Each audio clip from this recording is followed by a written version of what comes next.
This week in economics on the 10th of May 2015. Numbers Man here. Interesting event occurred in the United Kingdom. They had an election there. The Tories, or the Conservative Party, was returned to power. What does this mean for future economic policy in the UK? Will the austerity continue? No doubt about it. They will continue with austerity. And at the same time, there'll be cuts to the social net in the UK. A referendum possibly on the UK's participation in the European Union. And we'll go to some commentary later there from the BBC, some commentators that they brought forth. To see exactly where things are going in the UK. The UK's economy, as most are familiar, is not the strongest in the world. It is an economy that was hard hit in the Depression, and the Bank of England is still using what is termed accommodative policy. Interest rates are very low in the EU and will remain very low for some time in the future. Let me first go to a Fed statement issued by the Federal Reserve in the U.S. And these economies are somewhat tied together, the UK and the U.S. and many more economies there. This was released on the 29th by the Open Market Committee. It met in March, suggesting that the economic growth slowed during the winter months, in part reflecting the trajectory factors. The pace of job gains moderated and the unemployment rate remained steady. A range of labor market indicators suggested the underutilization of labor resources was little changed. Growth in household spending declined.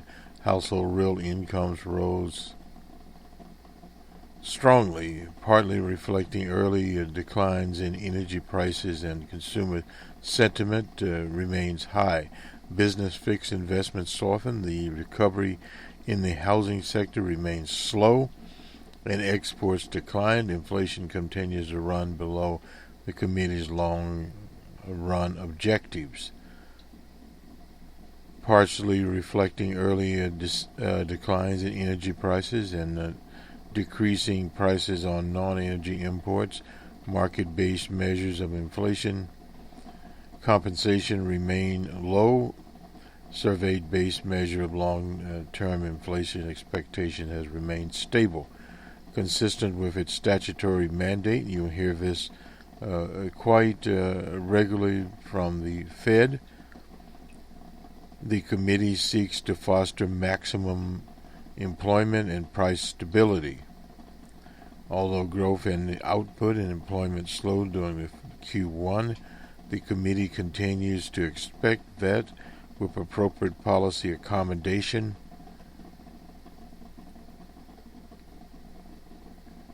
economic activity will expand at a moderate pace, with the labor market indicators continuing to move towards the levels the committee judges consistent with its dual mandate. The committee continues to see the risks to the outlook for economic activity, and the labor market is nearly balanced.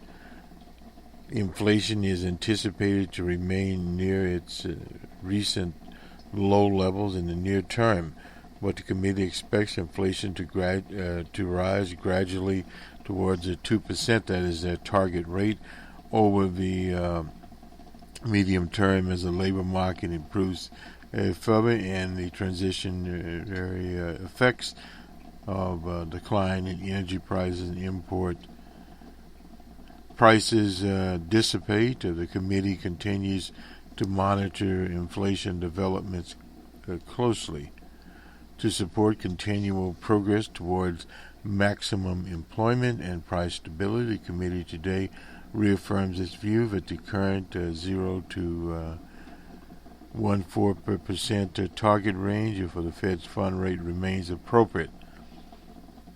In determining how long to maintain this target objective of maximum employment and 2% inflation, the assessment will take into account a wide range of information, including measures of the market conditions, indicators of inflation pressure, and inflation expectation.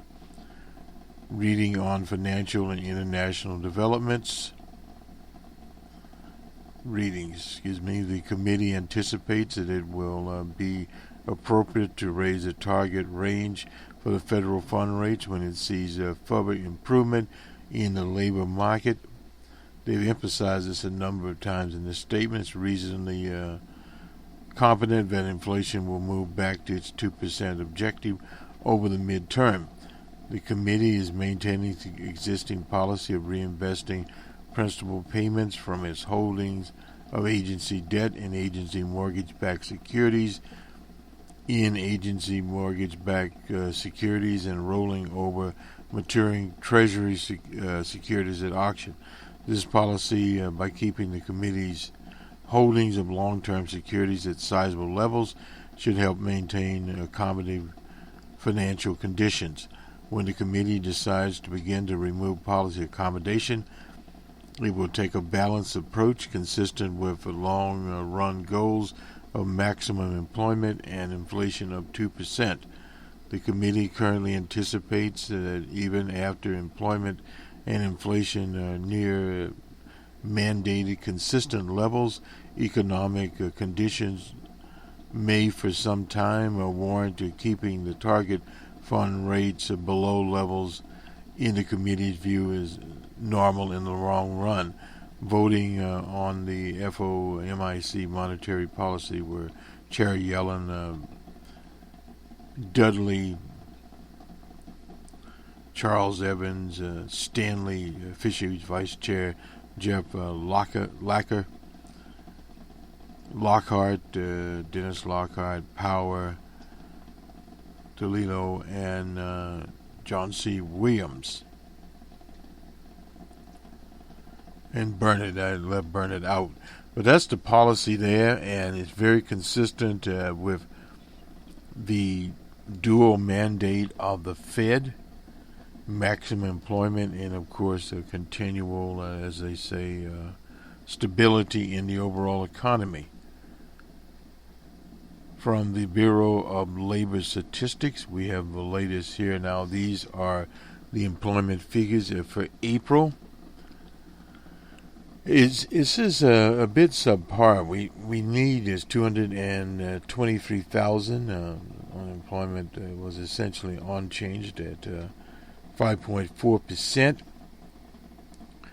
I heard the mumblings of a presidential candidate about the number, the percentages, and depending on obviously how you gauge it.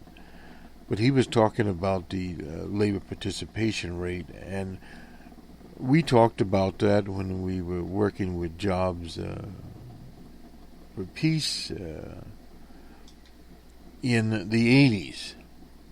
Well, at that time, our data sets were not out there, and the economic powers to be, so to speak, the economists with the Reagan administration, were not preoccupied with the labor participation rate.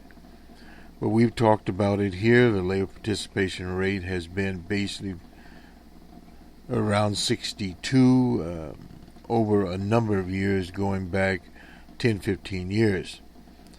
And we expect it to decline with the baby boomers aging and, of course, retiring. But younger people will enter the market. Is it a healthy market to exist at, say, 62 to 65%? Well, that has been the norm since the 90s. So when you look at that and say, well, the real unemployment rate is perhaps, if you include people that work part-time for economic reasons, closer to 10%. Well, yes and no. The counting is what the counting is. And as long as the databases used are consistent and the formulas are basically consistent, we understand exactly where we are. We have benchmarks. So 5.4%, yes, but if you include an additional few percent for people that are working part-time, but the economy has been moving more and more to part-time work the last 20 years before the Depression. Let me continue on here. Both unemployment rates of 5.4% and the number of unemployed persons at 8.5 million were essentially unchanged. Over the year, the unemployment rate and the number of unemployed persons were down 0.8% point or 1.1 million respectively. Among the major groups, unemployment rate for Asians increased to 4.4%, the rate for adult men at 5%, adult women at 4.9%, teenagers at 17.1%, for whites 4.7%, for African Americans 9.6%, and Latinos 6.9% showed little change. The number of persons unemployed for less than 5 weeks increased by 241,000 to 2.7 million. Now remember, people are included in the statistic if they are registered with the employment services. The number of long-term employed, those jobless for 27 weeks or more, changed a little at 2.5 million, accounting for roughly 29, almost 30% of the unemployed over 12 months. The number of long-term unemployed has decreased by 888,000. In April, the civilian labor force participation rate 62.8%, little change since 2014. Participation rate has remained in the narrow range of 62.7 to 62.9. The employment ratio held at 59.3% in April and has been at this level since January. The number of persons employed part-time for economic reasons, and we get into this. You don't hear this in the normal news, normal reports, I should say. Sometimes referred to as involuntary part-time workers, was little change at 6.6 million, but is down by 880,000 from a year ago. That's moving towards almost 1 million people have preferred full-time work. In April, 2.1 million persons were marginally attached to the labor market. Little change there. Data not seasonally adjusted.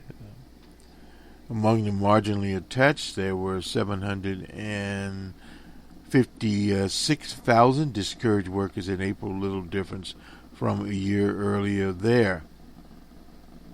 The remaining, 1.4 million persons marginally attached to the labor market in April had not searched for work. Now, this is the establishment survey we talk about in the household survey, so let's get on with it. The non-farm payroll employment rose by 223,000 after edging up plus 85,000 in March. The April employment increase in professional and business services, healthcare, construction, while employment in mining continued to decline. Professional and business services added 62,000 jobs over the past 3 months. The job gains averaged 35,000 per month. In April, services to buildings and dwellings added 16,000 jobs. A little change there. Employment continues to trend up in April in computer system design related services, 9,000 there. In business support services, 7,000. In technical consulting, 6,000. Healthcare employment increased by 45,000 in April. Job growth was distributed to three major components.